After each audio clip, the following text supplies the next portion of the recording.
Okay, welcome back to Global Environment. We're doing systems diagrams. On the last segment, we looked at some common symbols that can be used in diagramming.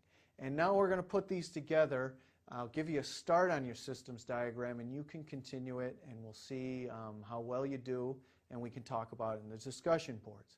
So let's see how you might start. Usually, in a systems diagram, you start with your source. And as you recall, that was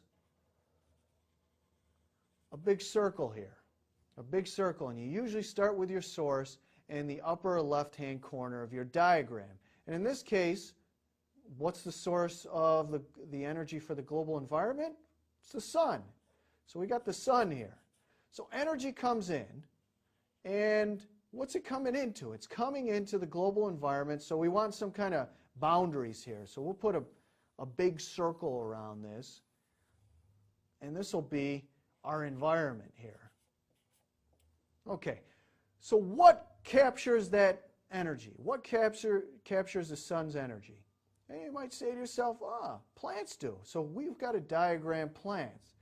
So we might use that bullet, that's our producer again, and we can say this is the woods, okay?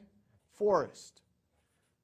And again, there could be others. There should be others in your diagram. So you might have many bullets. Now, what is capturing this energy? Okay, maybe we say, oh, there's some animals here. We represent them as this consumer box. Also, maybe some of the wood ends up going to industry. And we can use that generic box for industry here. And wood is going in here, energy and materials. And then maybe eventually that's going to another consumer, and we can say this consumer, these are humans, and you might want to put the names of these in within.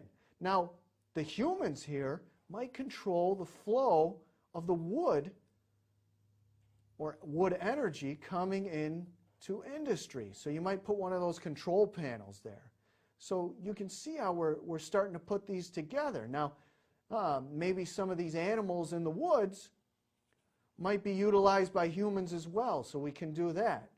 And, humans reproduce, so we could have this kind of diagram here. We might have the effect of industry on these animals as well. Maybe it's pollution. So another thing we have to add in here, for every one of these arrows, we have to add a plus or a minus. And that represents how the first factor alters the second factor. For example, industry creating pollution would decrease these forest animals. So we put a minus, not because it's negative and bad, but because it decreases. Now, the flow of energy coming into industry from the woods might be increased by humans. So we would put a plus here for this arrow here. So again, it's not good or bad, it's increase. So minus, you got your increase, decrease, sorry.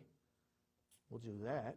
And minus here is your increase, decrease, not good and bad.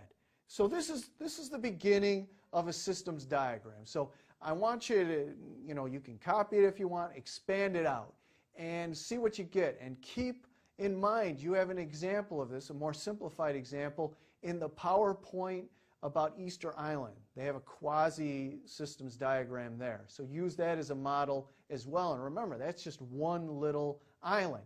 To really get a good start on this, you have to do a couple things ahead of time. You should do a basic brainstorming list of environmental problems. So you might put down global warming, water pollution. Okay, so that's one of your lists. You'll have 10 there, environmental problems. The other one will be potential environmental solutions. So you might say hybrid vehicles or something. So think of it. After you do these two lists, you should have about 20 components that you can put in your systems diagram at the very least. And you can add more and more as you think of things. And each one of these components could probably be broken up as well using this systems diagramming, these systems diagramming symbols. So once you put this together, it's an interesting thing because it really can help you point out for you important parts of the ecosystem, areas where root causes might develop, areas where you might want to use solutions instead of just treating the symptoms. And also, the next step you can do with these systems diagrams is you can convert them into computer programming and build computer models and study those as well and compare them with a real thing. So go on with your systems diagram, see how far you get. You got questions, email me, your classmates. We'll see how they look at the end and we'll talk about them in the discussion. So see you next time.